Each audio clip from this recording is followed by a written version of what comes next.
My dad demanded that I take my sister and her 4 children to live with me, and when I agreed, he called me loser because now I pay for them.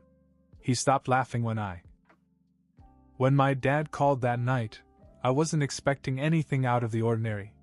He rarely called unless there was a favor involved, but this time the favor was intense. He jumped right in, no small talk. "Jeremy, I need you to pick up Betty. She's at a hotel with the kids and I can't have her here." That took me by surprise. My sister Betty had been married or at least living with her partner for over a decade. 4 kids. I hadn't seen much of her in recent years, but I thought she was doing well. Apparently not. "Wait, what happened?" I asked. Dad sighed like it was a minor inconvenience. "Her husband kicked her and the kids out. He's got a mistress now, moved her into the house. Betty came here looking for help, but you know how things are, your stepmother won't have it. And your stepbrother said it's not his problem. I put them in a hotel for the night and gave them cab fare, but I can't keep spending money like that. You're going to have to step up." I sat there stunned. Betty had no one else to turn to, and Dad was acting like she was a stray dog he couldn't be bothered with. The worst part was how casually he dumped the whole situation on me, like it was just a handoff. "But you're her father," I reminded him. "And you're her brother," he snapped back. "Do you think I haven't tried to help? You know the situation with Muchesa, his wife, and her son. It's not like I can magically make room." I knew the dynamics. My father had married Muchesa when I was in college, and it had always been clear where his priorities lay. Betty and I were always treated like afterthoughts. Still, hearing how quickly he dismissed his own daughter and grandchildren made me angry. "Fine," I finally said. "Give me the address of the hotel." He rattled it off like a grocery list. Before hanging up, he added, "Jeremy, I'm glad you're stepping up. But I don't know how you're going to handle all those kids. You're not exactly in the best shape yourself." He laughed like it was a joke. That laugh echoed in my head as I drove to the hotel. It wasn't funny. Not at all. When I got there, Betty was sitting in the lobby with her 4 children huddled around her. They all looked exhausted and frightened. I hadn't seen her in years, but it was like I hardly recognized her. She'd always been vibrant, full of energy. Now she looked worn out, as if life had squeezed every ounce of strength out of her. "Jeremy," she said softly when she saw me. Her voice cracked and I could tell she was on the verge of tears. "Come on," I said. "Let's get you out of here." Once we were in the car, Betty began to open up. And what she told me, I didn't even know where to begin to process it. Her partner James had been abusive for years. She didn't go into graphic detail, but the way she spoke said it all. He treated her like a servant, a live-in maid he could knock around whenever he felt like it. She stayed for the children, hoping things would change. They never did. And then, as if that wasn't bad enough, he kicked them all out without a second thought when his new girlfriend moved in. No warning. Just packed up their stuff and told them to get out.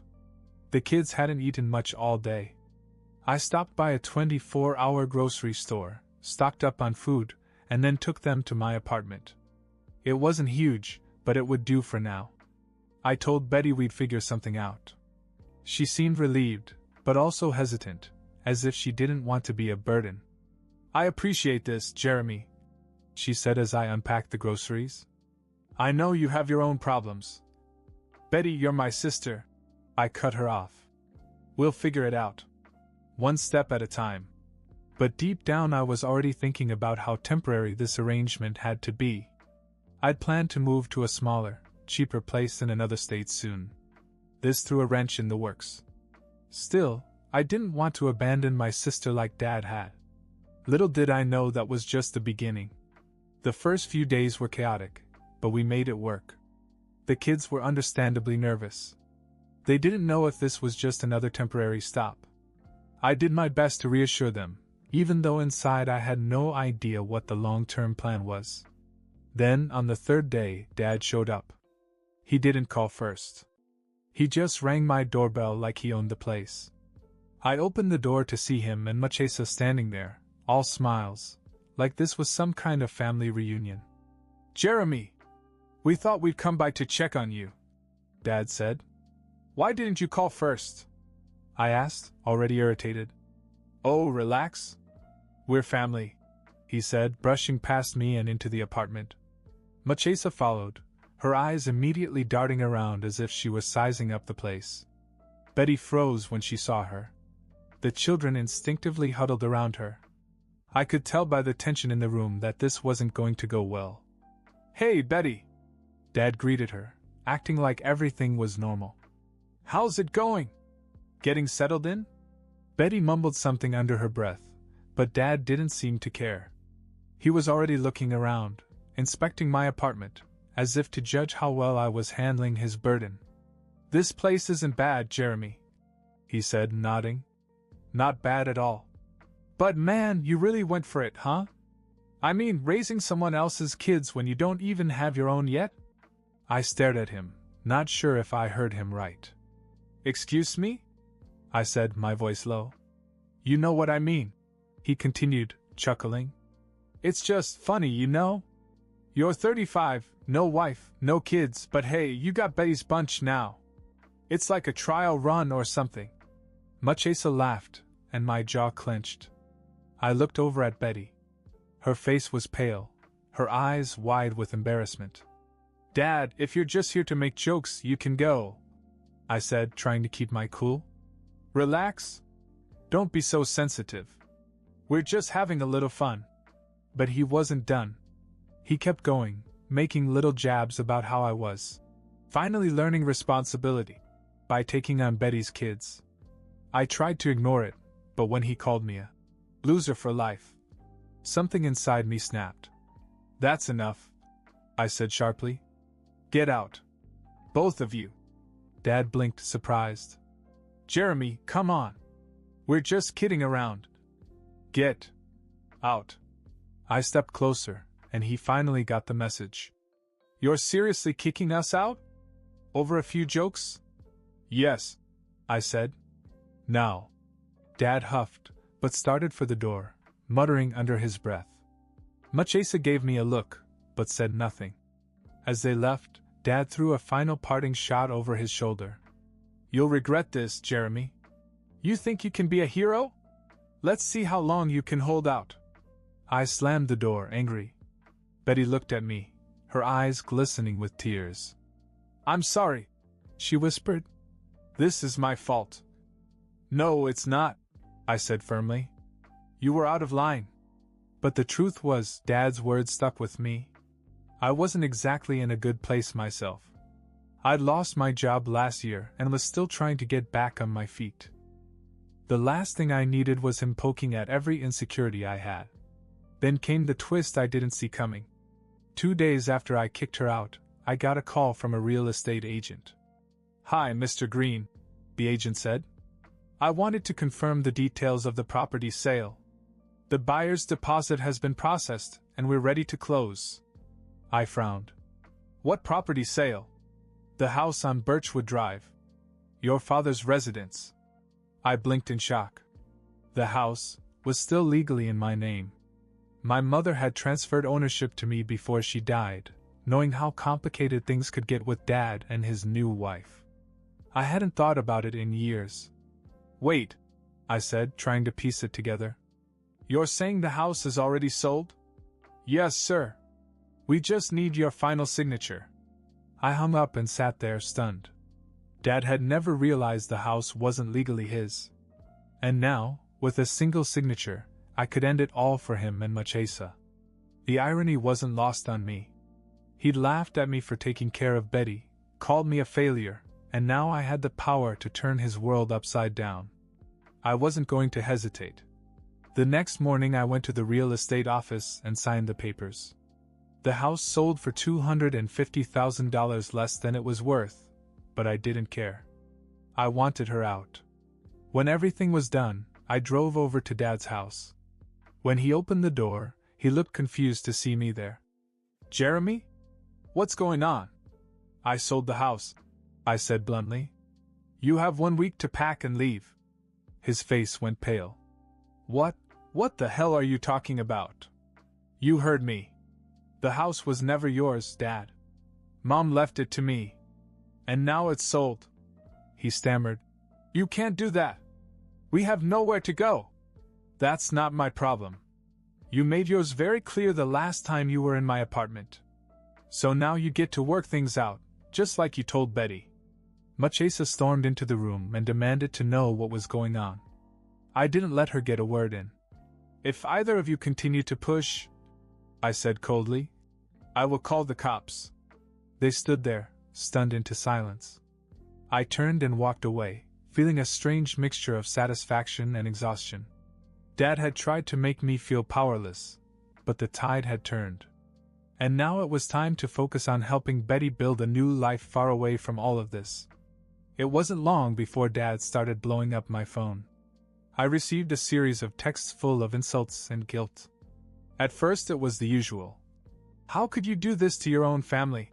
And, you're no son of mine. But then he got nastier, bringing up my mother. Your mother would be ashamed of you. One text said, you'll end up just like her, rotting away, and no one will care. That stung. I immediately blocked his number. A few hours later, Marchesa tried to message me, claiming to be the victim in all of this. I blocked her too. I didn't tell Betty about any of this. She was still settling in, trying to get the kids settled and enrolled in school. They were starting to feel more comfortable, which was all I cared about. A few weeks passed without much drama until one night. I was home relaxing when I heard my car alarm going off outside. I ran down to the parking lot and found my car with 3 flat tires. No one was around, and I knew exactly who it was. Dad. I didn't have any proof, but it made too much sense. I wasn't going to let it go. I unlocked the car and called him from an alternate number. He answered right away. So you thought slashing my tires would be funny? I asked, getting right to the point. He chuckled darkly. Oh, now you want to talk? You're lucky I didn't do worse. You ruined my life. Meet me in person, I said. You want to talk? Fine. Let's talk face to face. There was a pause. Fine. Tomorrow. 10 a.m. The coffee shop on 4th Street. I showed up early the next morning. I didn't know what to expect, but I was already nervous. When Dad walked in, he looked rough, like he hadn't slept in days. He sat down across from me with his arms crossed. You owe me, he said flatly. You sold my house out from under me. Do you know the position that put me in? You mean the house that was never yours to begin with? I shot back. You freeloaded off something Mom left behind. I don't owe you anything. He laughed bitterly. Freeloading? That's rich coming from you. You're the one playing house with Betty's kids. You think you're a big shot because you put a roof over their heads? You're still a loser, Jeremy. You always have been. I clenched my fists under the table. You're seriously going to stand here and play the victim? You abandoned your own daughter and grandchildren. You left them out in the cold literally. And now you're mad because I won't let you mooch off me anymore? Dad leaned in, his voice dropping to a deep, threatening tone. You don't understand the way the world works. People like me survive because we know how to make the hard choices. You'll always be stuck in this fantasy where you think doing the right thing matters. I was done. You can take your hard choices and shove them, Dad. You won't intimidate me anymore. That's when he crossed the line. You know, if your precious mother hadn't been such a bleeding heart, she might still be alive. But she was weak just like you. Something inside me snapped. I stood up and swung before I realized what I was doing. My fist connected with his jaw and he stumbled back, knocking over a table. The whole cafe fell silent. Jeremy, the manager yelled. Dad came at me, fists flying. We struggled, knocking over chairs and pushing tables. It wasn't much of a fight, just pure anger and years of pent-up resentment exploding all at once. Someone must have called the cops, because they showed up within minutes. We were both dragged outside, handcuffed, and shoved into the back of separate patrol cars. At the station, we sat across from each other in holding cells. Neither of us spoke. Eventually, an officer came over and told us we would be released with a warning, but would have to pay for the damage to the cafe. "You're lucky," the officer said. "Next time you won't get off so easy." Dad said nothing as we were released. He just looked at me before he walked off into the night. I stood there for a while, trying to catch my breath. This wasn't over, I knew that much. But I was done playing defense. He'd pushed me too far.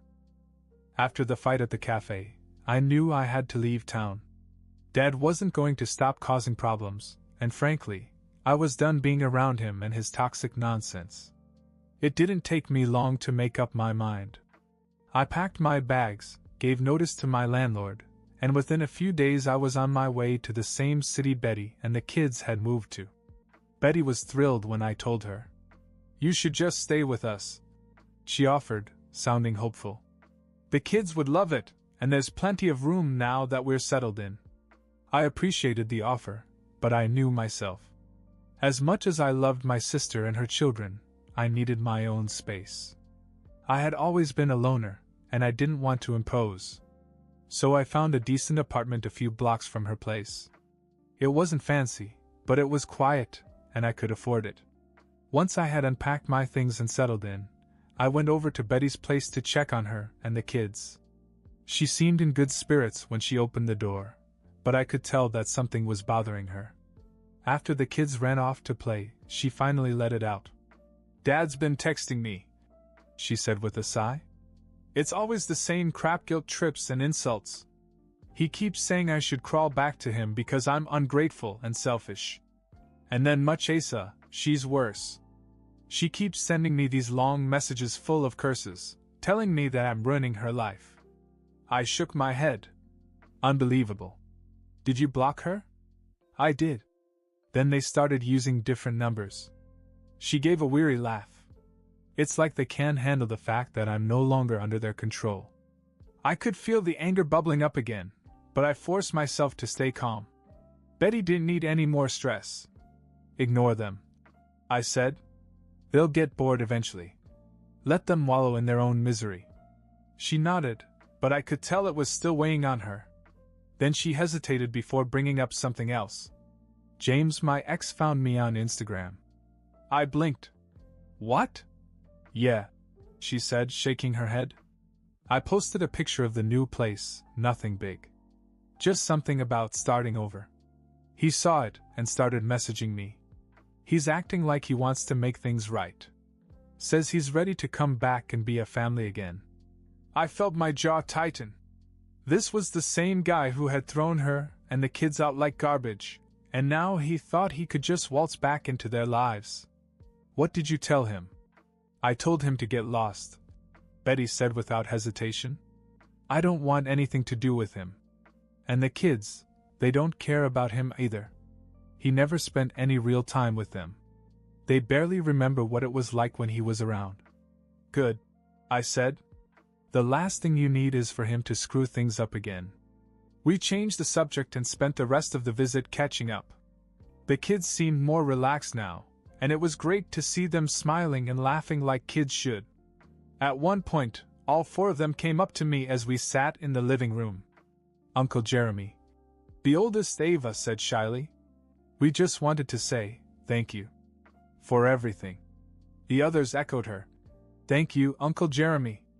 I wasn't a sentimental guy at all. I wasn't used to getting emotional about things like this, but damn, this hit me harder than I expected. You're welcome," I said, feeling a little awkward. But when I saw how sincere they were, I couldn't help myself. I leaned down and hugged them all, even though it's not really my thing. They hugged me tightly back, and for the first time in a long time, I felt good. Like maybe I wasn't just spinning my wheels in life. We spent the rest of the evening hanging out, and I left feeling more optimistic than I had in weeks. Whatever came next, I knew we could handle it. I wasn't going to let anyone tear down what we had started to build. But something told me Dad wasn't done trying to stir up trouble. Update. Hey guys, it's been a while since I last posted. I wasn't planning on doing another update, But something happened recently that I think you'll find just as wild as the rest of this mess. First of all, things have been pretty stable since I moved closer to my sister Betty. The kids are doing well in school and Betty is finally starting to feel like she's back in control of her life. The nonsense with my dad and stepmom died down a bit after I blocked them, but I knew they wouldn't stay out of our lives forever. I just didn't expect what happened next. When Betty called me last week, I could tell something was wrong. She was shaken, but not in a scared way, more like she was completely thrown off by something crazy. It turned out that Dad had been involved in another family drama that I didn't even know about. Apparently, he and my stepbrother had some sort of falling out. From what Betty heard through mutual contacts, Dad had put a bunch of money into a failed business venture that was actually my stepbrother's idea. When it crashed, they lost almost everything, including whatever savings they had left. Here's the kicker: much Asa left him.